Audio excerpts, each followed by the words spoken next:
आत्मा जब शरीर छोड़ती है तो मनुष्य को पहले ही पता चल जाता है। ऐसे में वह स्वयं भी हथियार डाल देता है, अन्यथा उसने आत्मा को शरीर में बनाए रखने का भरसक प्रयत्न किया होता है और इस चक्कर में कष्ट झेला होता है। अब उसके सामने उसके सारे जीवन की यात्रा चलचित्र की तरह चल रही होती है। उधर आत्मा शरीर से निकलने की तैयारी कर रही होती है, इसलिए शरीर के 5 प्राण एक धनंजय प्राण को छोड़कर शरीर से बाहर निकलना आरंभ कर देते हैं। ये प्राण आत्मा से पहले बाहर निकलकर आत्मा के लिए सूक्ष्म शरीर का निर्माण करते हैं, जो कि शरीर छोड़ने के बाद आत्मा का वाहन होता है। धनंजय प्राण पर सवार होकर आत्मा शरीर से निकलकर इसी सूक्ष्म शरीर में प्रवेश कर जाती है। बहरहाल अभी आत्मा शरीर में ही होती है और दूसरे प्राण धीरे धीरे शरीर से बाहर निकल रहे होते हैं कि व्यक्ति को पता चल जाता है।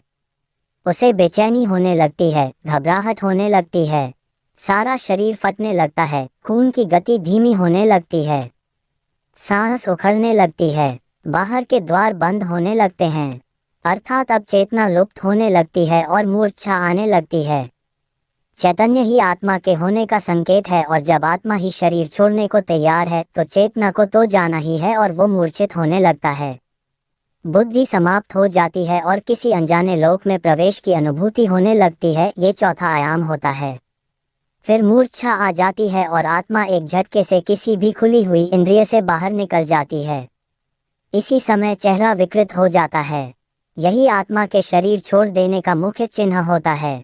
शरीर छोड़ने से पहले केवल कुछ पलों के लिए आत्मा अपनी शक्ति से शरीर को 100% सजीव करती है, ताकि उसके निकलने का मार्ग अवरुद्ध न रहे, और फिर उसी समय आत्मा निकल जाती है और शरीर खाली मकान की तरह निर्जीव रह जाता है। इससे पहले घर के आसपास कुत्ते बिल्ली के रोने की आवाजें आती हैं। इन पशुओं की आंखें अत्यधिक चमकीली होती है, जिससे ये रात के अंधेरे में तो क्या सूक्ष्म शरीरधारी आत्माओं को भी देख लेते हैं।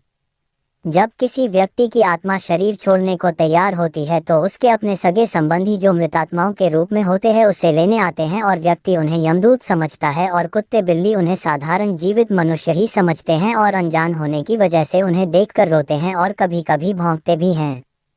शरीर के 5 प्रकार के प्राण बाहर निकलकर उसी तरह सूक्ष्म शरीर का निर्माण करते हैं। जैसे गर्भ में स्थूल शरीर का निर्माण क्रम से होता है, सूक्ष्म शरीर का निर्माण होते ही आत्मा अपने मूल वाहक धनंजय प्राण के द्वारा बड़े वेग से निकलकर सूक्ष्म शरीर में प्रवेश कर जाती है।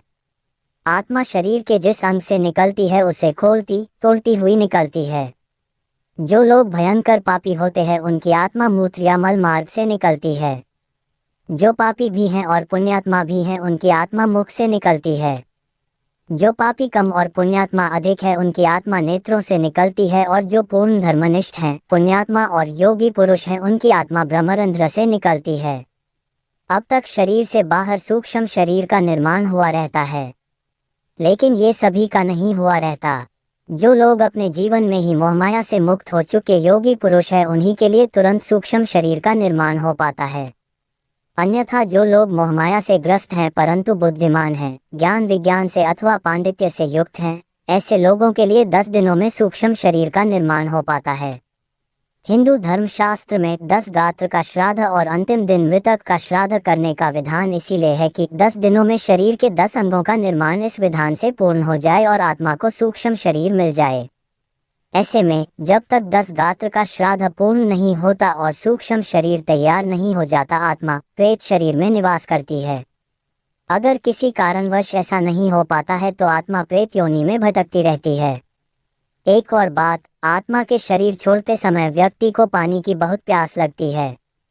शरीर से प्राण निकलते समय कंठ सूखने लगता है, हृदय सूखता जाता है और इससे नाभि जलने लगती है, लेकिन कंठ अवरुद्ध होने से पानी पिया नहीं जाता और ऐसी ही स्थिति में आत्मा शरीर छोड़ देती है। प्यास अधूरी रह जाती है, इसलिए अंतिम समय में मुख में गंगा जल डालने का विधान है।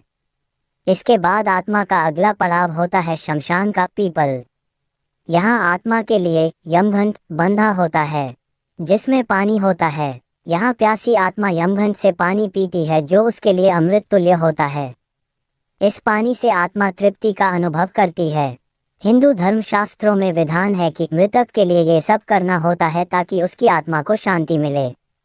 अगर किसी कारणवश मृतक का 10 गात्र का श्राद्ध न हो सके और उसके लिए पीपल पर यमघंट भी न बांधा जा सके तो उसकी आत्मा प्रेत योनि में चली जाएगी और फिर कब वहां से उसकी मुक्ति होगी कहना कठिन होगा। हाँ, कुछ उपाय अवश्य हैं। पहला तो ये कि किसी के देहावसान होने के समय से लेकर 13 दिन तक निरंतर भगवान के नामों का उच्च स्वर में जप अथवा कीर्तन किया जाए और जो संस्कार बताए गए हैं उनका पालन करने से मृतक भूत प्रेत की योनि नरक आदि में जाने से बच जाएगा। लेकिन ये करेगा कौन? तारांकन। ये संस्कारित परिजन, संतान, नातेदार ही कर सकते हैं। अन्यथा आजकल अनेक लोग केवल औपचारिकता निभाकर केवल दिखावा ही अधिक करते हैं। दूसरा उपाय कि मरने वाला व्यक्ति स्वयं भजनानंदी हो, भगवान का भक्त हो और अंतिम समय तक यथासंभव हरि स्मरण में रत रहा हो। तारांकन। इसी संदर्भ में भक्त कहता है, कृष्ण त्वदीय पद पंकज पंजरा के अध्याय में विश्वतु मानस राजहंस प्राण प्रयाणस्मय कफवात पित्ते कंठावरोधन विधो स्मरण कुतस्ते। श्री कृष्ण कहते हैं, कफवातादि दोषन मद भक्तो न तू मा स्मृत अहम स्मरामि तद भक्तम ददामि परमागतिम। फिर श्री कृष्ण को लगता है कि यह मैं कुछ अनुचित बोल गया।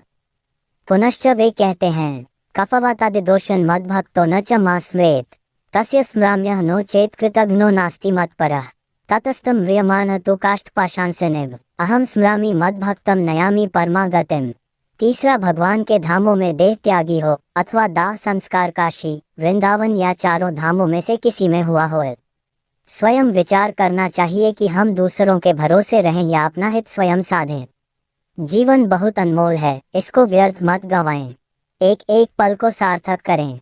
हरिनाम का नित्य आश्रय लें।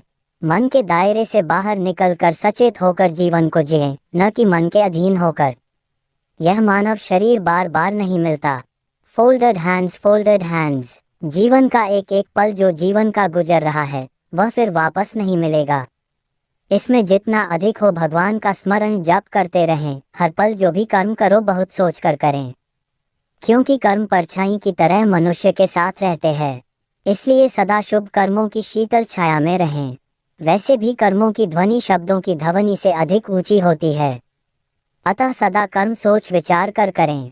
जिस प्रकार धनुष में से तीर छूट जाने के बाद वापस नहीं आता, इसी प्रकार जो कर्म आपसे हो गया वह उस पल का कर्म वापस नहीं होता, चाहे अच्छा हो या बुरा।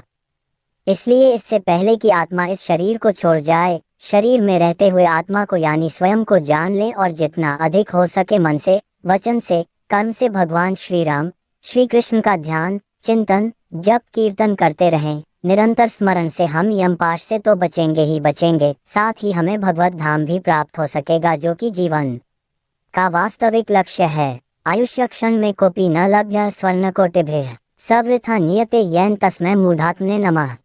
हरि ओम तत्सत। ओम नमो भगवते वासुदेवाय नमः। ओम नमो भगवते वासुदेवाय नमः। ओम नमो भगवते वासुदेवाय नमः।